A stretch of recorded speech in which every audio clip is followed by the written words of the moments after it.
মাত্র ৫ দিনের ক্লাস করে কেকের বিজনেস শুরু করে দিচ্ছে। কেন? কথাগুলো শুনে কি আপনাদের কাছে খুবই অবাক মনে হলো? না, অবাক মনে হওয়ার কিছুই নেই, কিন্তু এটাই কিন্তু বাস্তব ঘটেছে। আমার প্রথম ব্যাচের স্টুডেন্ট, সে কিন্তু এখন পেজ খুলে ফেলেছে এবং অলরেডি সে কিন্তু কেকের বিজনেস স্টার্ট করে দিয়েছে আমার কাছে মাত্র ৫ দিনের একটা ক্লাস নিয়ে।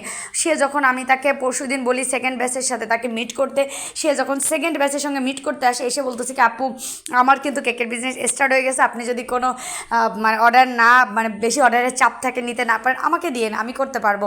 তো শুনে আসলে এত ভালো লাগছে, সে আসলে এত পরিমাণে কেক করছে এই কয়দিন, মানে সে কেক করে একদম হাত পাকা করে সে কিন্তু কেকের বিজনেসে ঢুকে গেছে।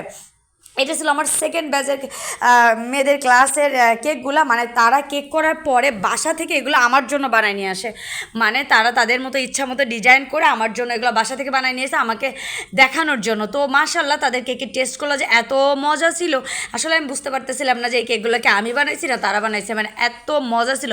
আমিও চাই যে সেকেন্ড ব্যাচ থেকেও ইনশাল্লাহ আল্লাহ দিলে একটা উদ্যোক্তা বের হোক, একটা আমার প্রথম ব্যাচ থেকে যেমন একটা উদ্যোক্তা বের হয়েছে, সেকেন্ড ব্যাচ থেকেও একটা উদ্যোক্তা বের হোক। আর আমরা উদ্যোক্তা তৈরি করার জন্যই কিন্তু কেকের ক্লাসগুলো করাই। আপনারা টাকা খরচ করে আমাদের কাছে ক্লাস করবেন, যদি কেক বানাতে নাই পারেন তাহলে ক্লাস করে লাভ কে বলেন তো?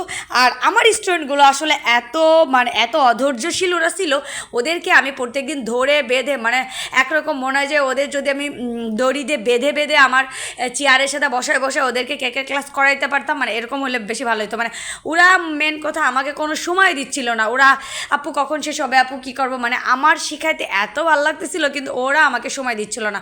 ওরা কেন যেন মনে হচ্ছিল যে খুবই তাড়া ছিল। তো তারপরও আলহামদুলিল্লাহ আমার সেকেন্ড ব্যাচের যে মেয়েগুলা, তারা এত ভালো, তাদের হাতের কাজ ছিল এবং এত দারুণ ফিনিশিং, তো কি বলবো, এক কথা অসাধারণ। তারা প্রথম দিন কেক শিখে পরের দিন আমার জন্য বানায় নিয়ে আসছে আমাকে টেস্ট করানোর জন্য, পরের দিন আবার নতুন কিছু শিখে তারপরের দিন বানায় নিয়ে আসছে, মানে এরকম করে তো ওদের প্রত্যেক দিনই আমার জন্য ওরা কেক বানায় নিয়ে আসতো আমাকে দিয়ে টেস্ট করানোর জন্য। এবং মাশাল্লাহ আসলে যদি একটা কেকের ক্লাস করার পরে কে বলছে যে একটা উদ্যোক্তা হওয়া যায় না? অবশ্যই উদ্যোক্তা হওয়া যায়, যদি কি না আপনি ওটা এফোর্ট দিয়ে কাজ করেন। আমি এখান থেকে যা শিখাই দিচ্ছি ওইগুলো যদি বাসায় যে প্রচুর প্র্যাকটিস করেন, অবশ্যই আপনি একজন দারুণ উদ্যোক্তা হতে পারবেন।